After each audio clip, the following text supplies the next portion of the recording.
साथियों नमस्कार, मैं आनंद अवस्थी। साथियों, यदि आप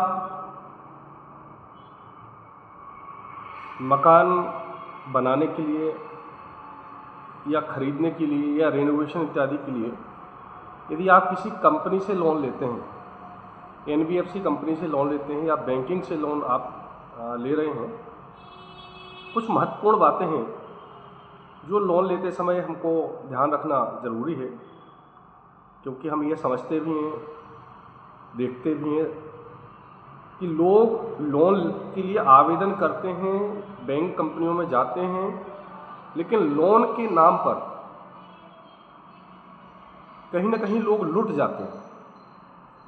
कई लोग ठेका करते हैं, 40,000 रुपये पहले लगेगा, 50,000 रुपये पहले लगेगा। ये बहुत सारी बातें ऐसी हैं जो सामने आती हैं और कहीं ना कहीं ये देखने में बुरा भी लगता है कि यार लोग आजकल क्या कर रहे हैं। मतलब एक तरफ एम्प्लॉयर बदनाम हो रहा है, कंपनियों की, बैंकों की छवि खराब हो रही है, वहीं जो गरीब व्यक्ति है उनका कहीं ना कहीं खून पसीना चूसा जा रहा है। तो दोनों लोगों के लिए है, यह महत्वपूर्ण बात है, दोनों लोगों को समझना है, उसके बाद ही हमको होम लोन ले रहे हैं।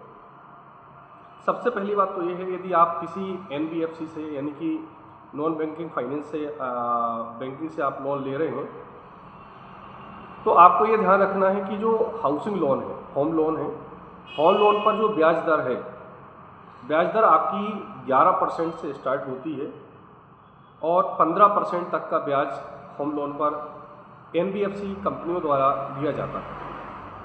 वहीं हम बैंकिंग में बात कर लेते हैं, प्राइवेट सेक्टर की बैंकिंग की हम सिर्फ बात करते हैं, तो वहाँ पर यदि आपको देखें तो 9.5% से लगभग 9.5% से लेके और 14% तक का जो है आपका लोन का ब्याज वहाँ पर जाता है। तो दो बातें हुई, लोन की ब्याज दर हमको मालूम होनी चाहिए। लोग क्या करते हैं, लोग हमेशा एक बात करते हैं कि सर वो तो कहता हम 6% पर दे देंगे, 8% पर दे देंगे, 10%। ऐसा कुछ नहीं है। वास्तविकता यही है कि लोन पर एनबीएफसी कंपनियों में जहां बैंकिंग ट्रांजैक्शन लेन देन नहीं होता है, उन कंपनियों में जो ब्याज दर है वो लगभग 11% से स्टार्ट होती है और 15% तक ब्याज दर आपकी जाती ही है, उसमें कोई संशोधन नहीं है। उस पर मैटर अलग है कि थोड़ा बहुत 19-20 अप्रूवल के साथ जाती है, सिविल स्कोर या डॉक्यूमेंटेशन के ऊपर, वो कंपनी के रूलिंग के ऊपर डिपेंड करता है। वहीं बैंकिंग में आपको बताया है कि बैंकिंग पर भी आपको 10% प्राइवेट सेक्टर में बैंकिंग देखें तो 9.5% करीब से आपका ब्याज स्टार्ट होता है और 14% से 15% के बीच तक जाता है। डिपेंड करता ग्राहक की सिविल स्कोर, उसकी प्रोफाइल इत्यादि के ऊपर। तो इन चीज़ों को हमको सबसे पहले ध्यान देना कि हमारी ब्याज दर क्या है, ये हमको पहले कंफर्म करना चाहिए। दूसरी बात ये है कि यदि हम कहीं लोन ले रहे हैं तो उससे पहले हमको सिविल स्कोर अपना कंफर्म करना है। यदि आपने लोन वगैरह नहीं लिया है या लिया है तो सारी डिटेलिंग आप पहले दें, कंपनी के कर्मचारी से पहले ही आप डिटेलिंग समझ लें, उसके बाद ही आप लोन की जो लॉगिन फीस है वो आप उनको प्रोवाइड करें। हर एक कंपनी जो लोन की लॉगिन फीस आपकी फाइल की लेती है, उस लॉगिन फीस का सबका अलग अलग सिस्टम है। जहाँ तक मैं देखूँ तो 1100 रुपये करीब से स्टार्ट होकर और 4-5 हज़ार रुपये तक के समथिंग ही जाता है। हर कंपनी का अलग है। उसकी रिसिप्ट आप ज़रूर लें।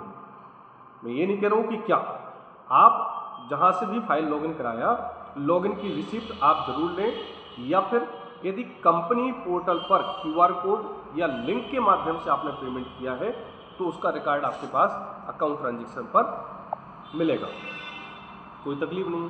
यदि कोई व्यक्ति लोन कराने के एवज में आपसे पैसे की मांग करता है तो आप पैसे ना दें, वो कहीं ना कहीं आपके साथ चीटिंग कर रहा है। ये बहुत देखने में आता है, ऐसा आप कभी ना करें। दूसरी बात, आपकी यदि सिविल खराब है या कोई पॉइंट आपका वीक है तो आप भी कभी लोभ लालच, पैसे संबंधी या अन्य सुविधाओं संबंधी किसी भी कर्मचारी को ना दें, क्योंकि ये आपकी खुद की गलती मानी जाएगी। ऐसा आपके करने से जो कर्मचारी है उसकी हैबिट खराब हो जाएगी, क्योंकि लड़के हैं, मन बहक जाता है और उस राह में वो चले जाते हैं। तो आप उनका भी स्वभाव, उनका भी कार्य गलत ना करें और खुद भी आप उसमें शामिल ना हो। तो ये अच्छा होगा, क्योंकि ये आपसी सामंजस्य के ऊपर ही काम होते हैं। तो ना तो आप गलती करें।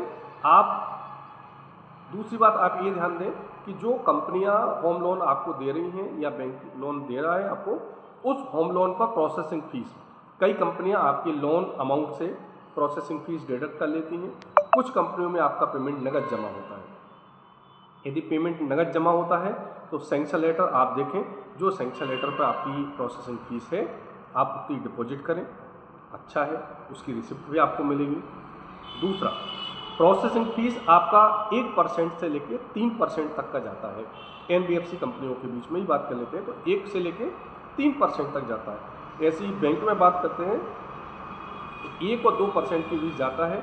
इस पर कई कंपनियां ऐसी हैं जिस पर 1 से 1.5% तक की आपको छूट भी प्रोसेसिंग फीस में मिल जाती है, तो ग्राहक की बचत होती है। इसमें एक ये भी बात देखने को आती है कि कुछ कंपनी के कर्मचारी जो हैं वो 2% या 3% प्रोसेसिंग फीस की बजाय जो नगद जमा कराते हैं उस पर 1 या आधा % का बिल लेके ग्राहक से ली गई फीस अपने जेब में रख लेते हैं, बाकी फीस को डिपॉजिट करा देते हैं। तो ध्यान रखें, ऐसा भी आप